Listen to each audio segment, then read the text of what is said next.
give a warm welcome to Ms. Prabhavathi. Ms. Prabhavathi is a partner at Conserve Consultants Pvt Ltd. She brings diverse experience in IT-enabled services, energy transmission, green buildings, and product life cycle analysis. Her role focuses on adding sustainable value through life cycle analysis, carbon footprint strategies, emissions reduction, training, and documentation. Today, Ms. Prabhavati will share her insights on building integrated design for a better tomorrow. So, please welcome Ms. Prabhavati. Let me start with some statistics of Indian building context of today's segment. So if you could see that in commercial segment as on today in India, we have an average leasing activity happening across the nation is almost 600 million square feet. And this is being expected to grow by another 27%. And this also gives us a lot of opportunity for co-working spaces, which is almost every year there is a launch of 60 million square feet is keep on adding. Similarly, in the housing segment also, because people are moving from rural areas to urban area for better employment and better job opportunities, the average launches of housings per year is almost 2 lakh plus units of housing are being launched and it is being sold also. So which is having a very good growth potential. So that's why the government of India have launched a program of 100 plus smart cities across the nation. So if you see this, both the potential targeted growth in commercial sector as well as housing sector, it is expected to reach 15% of GDP only by construction sector itself, from the building sector itself, from the overall India's GDP. So this is not only a growth only in terms of sector wise, but this has a lot of potential opportunities for employment also. So almost 51 million people are being employed in this industry, and it is expected to increase this opportunity by another 1 trillion market size by another 2030. So that much progress is going to happen in India. As people normally say, only 1/3 of India is being built and another 2/3 of India is yet to be built. So if you can imagine, that much of number of buildings are going to increase in the coming years. So when these number of buildings keep increasing, what it will resultant is like it is depleting the resources. So resources in terms of energy, water, and also the production of waste also. So if you see as an energy consumption point of view, you may think that factories will consume more energy than a residential segment and a commercial segment. But as a statistics, if you see, the industrial is consuming only 3 lakh of gigawatts of units, whereas residential is 2.2 lakh gigawatt units and commercial is another 2.7. So if you add residential segment plus commercial segment is higher than the industrial consumption. So it's really important that the buildings that are built for people who either use that space for people for housing or whether they use it for a day-to-day activity of business, there only the energy consumption is higher than a factory.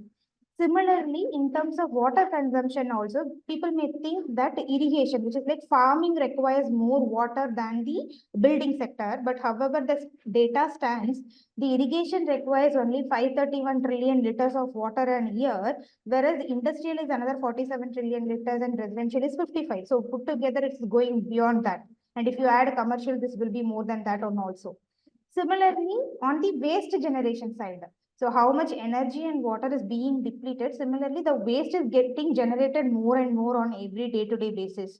So every household waste per day is getting increased from 1,800 metric ton construction waste. Again, the demolition waste from the construction yards are happening another 635 metric ton. So it's like it's very high, alarming that the consumptions are going to be very high with respect to energy and water. The similar way, the waste generation is also increasing, and we don't have a mechanism to reduce either the waste or to reduce the consumptions also. So what actually we have to do is like our goal for next 20-30 years or till 2070, we have to make sure any building that is being built should have an energy efficiency minimum by 5% and to the maximum of 50% of reduction The reduction, what I meant here is the EPI values, the energy performance index value. So each and every building typology has its own energy performance index, where that needs to be reduced by minimum 5% and to the maximum extent of 50%.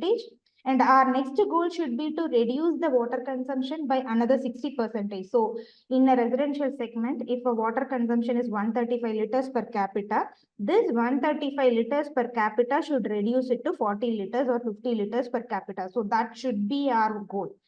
Similarly, when we talk about all this resource reduction, we also should talk about providing a good environment that will help the people to live in a community that is good in environment, that is almost equivalent to the outdoor environment. So we have to create spaces that are well lit, well ventilated.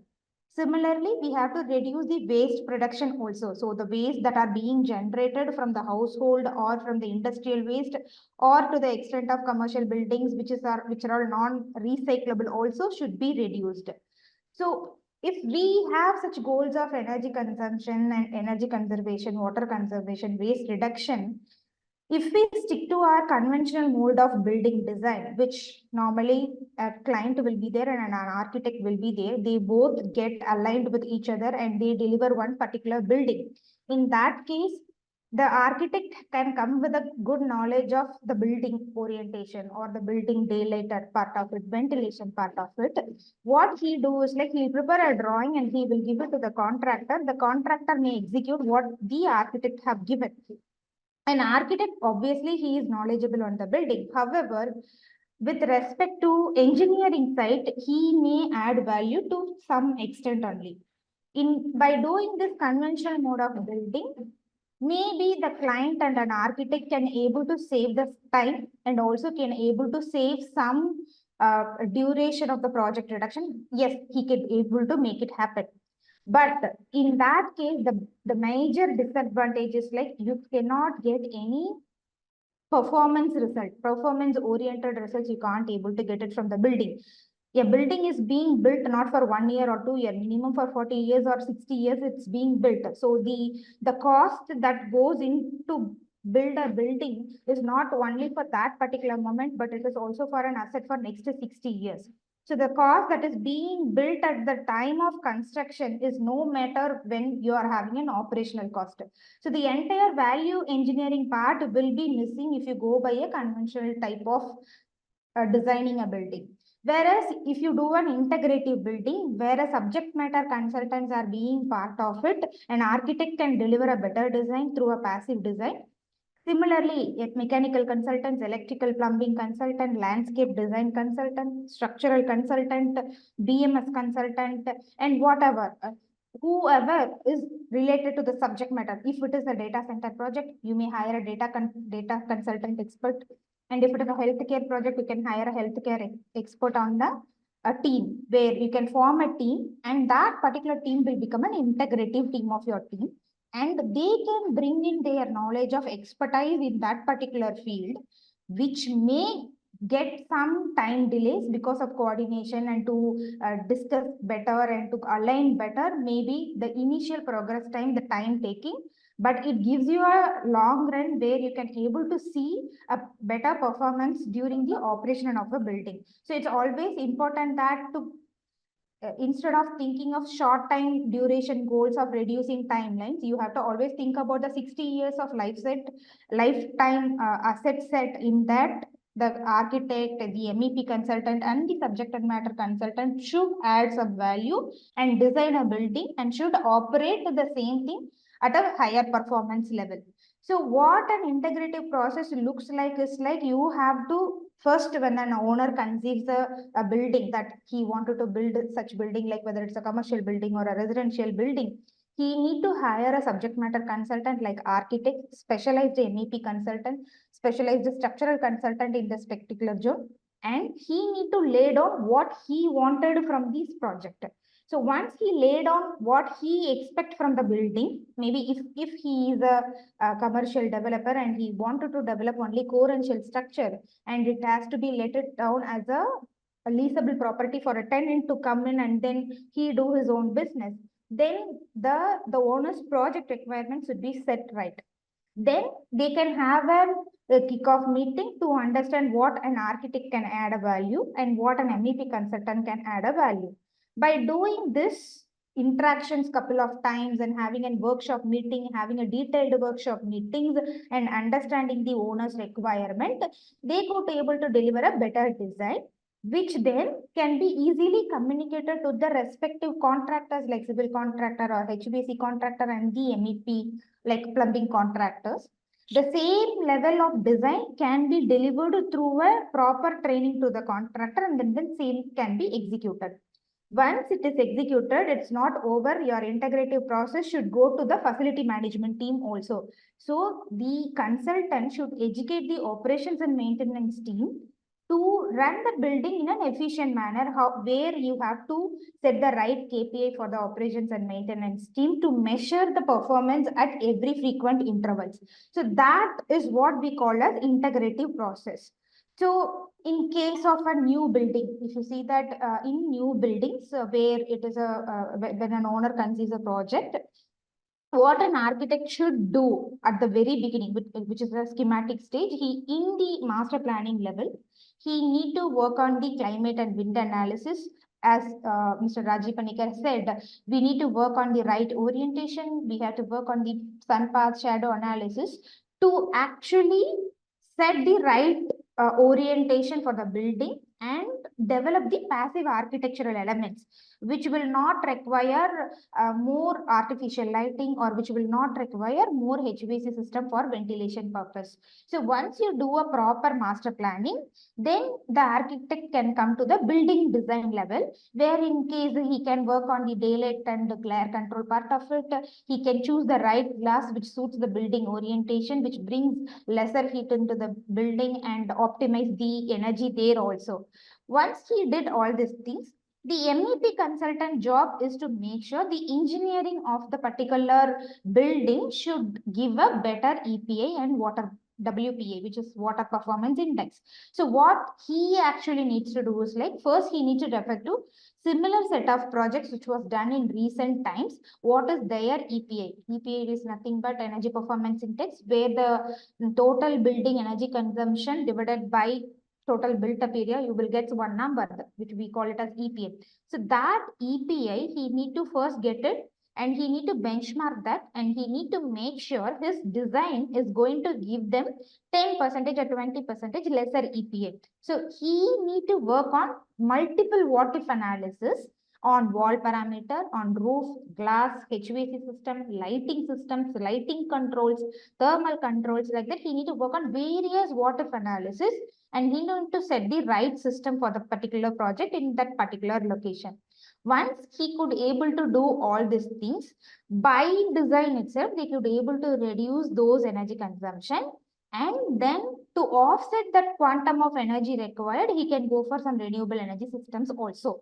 So this is what we call it as a design integration, which an architect and an MEP consultant jointly needs to do it.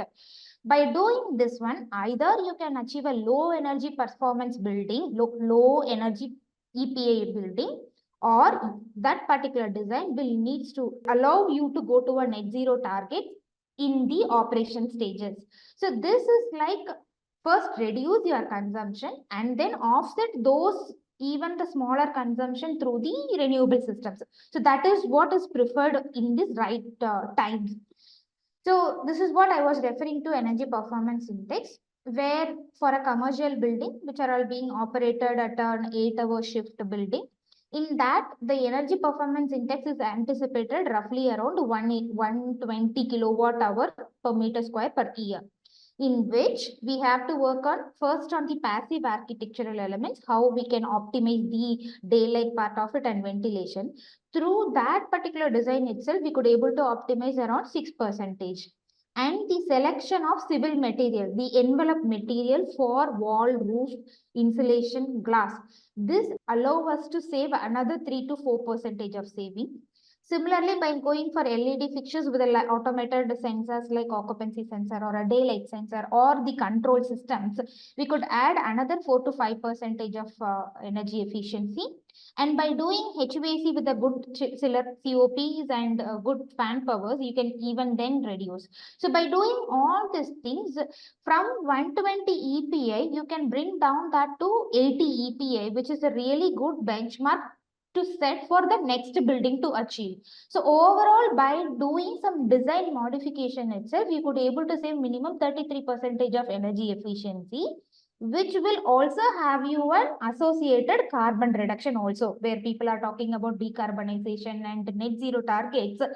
This is very important that as a team, an architect and an MEP consultant jointly works together to reduce the consumption and then offset it through a renewable energy system. This will have a benefit of your operational energy reduction, operational energy cost reduction, operational water data reduction, also the associated carbon reduction. So what at last you will get by going through these integrative process?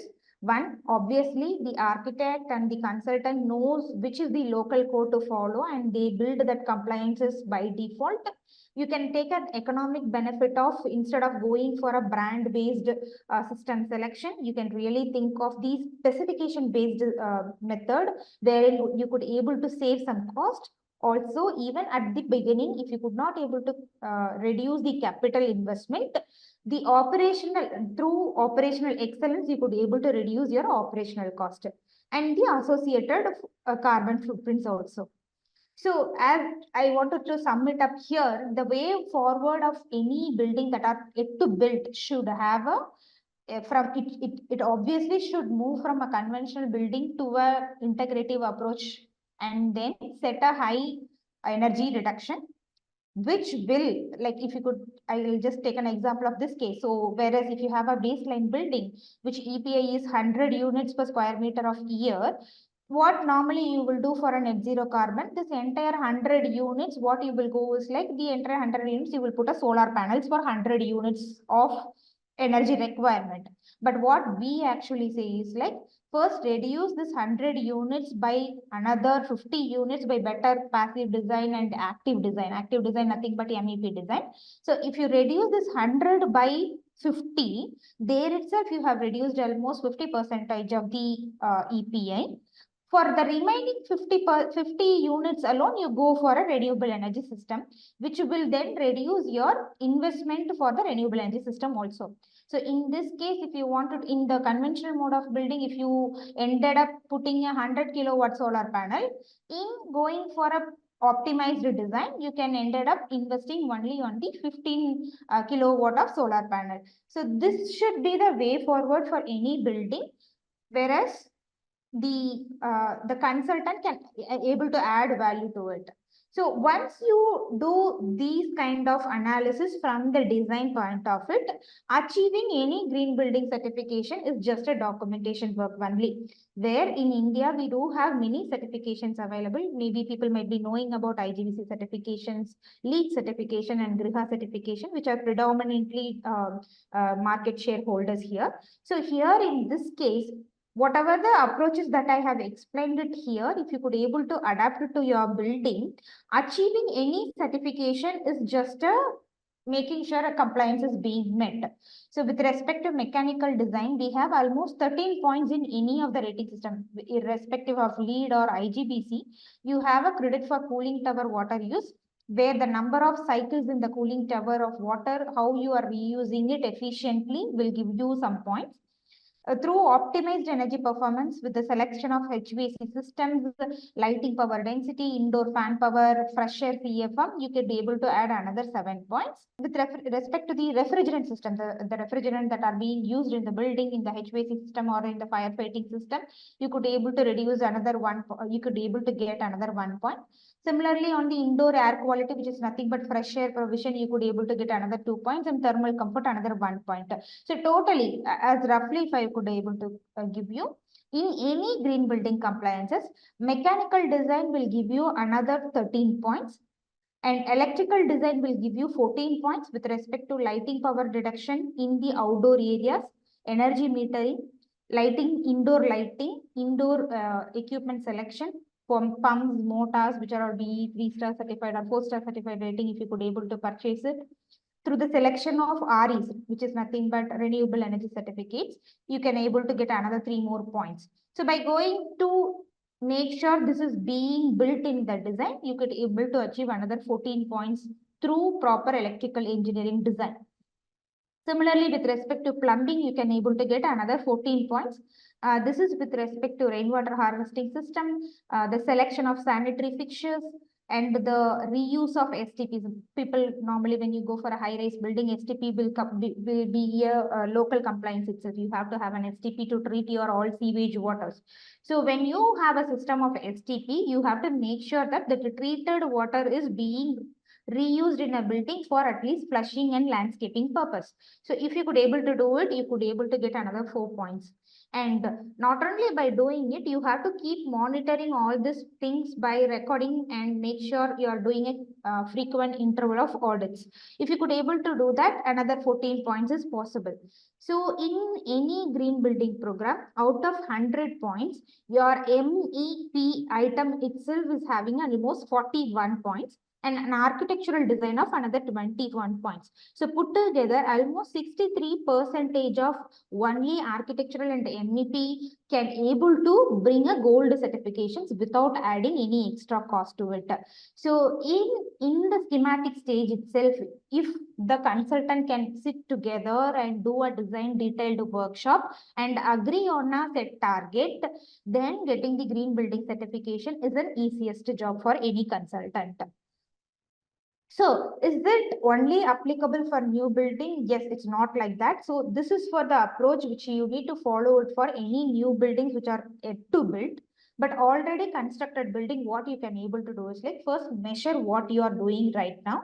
So what you can able to do is like you can calculate your EPA and water PA, which is water performance index, and identify whether your EPA and WPA is within the range of the already established benchmark setup.